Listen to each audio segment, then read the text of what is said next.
Balik kita sa The Morning Show. Bao masobra si Sinta ka mga dog lovers ang nagparada para ipasundayag ang ilang kalain-lain nga rasa ng mga ido.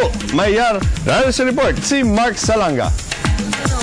Para ipakita sa publiko nga ang ido dapat ginatatap sang maayo kag dapat ginatagaan sang atensyon kasubong man sa mga tao, ginpasundayag sang grupo nga Bacolod Dog Buddies ang ilang mga ido. Luyag nila ipakita ang ido. Basta insakto lang ang imo pagtatap kag paghanas, hindi kagid makulbaan. Tungod mangin disiplinado ini. Kag magaobra depende kung ano ang imo nahmutan nga ilahimon. Siya gani nga ang purpose sang amon nga dog walk is to become a responsible dog owner.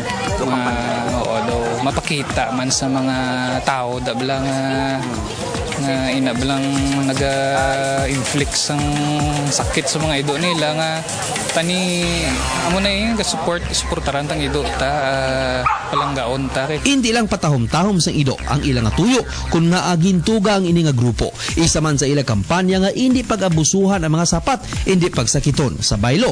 Ini ang dapat tatapon. Mismo sila nga mga tag-iya ang makikita pa sang bag-o nga mga abyan kag grupo tungod lang sa mga aktibidad nga kasubong sini.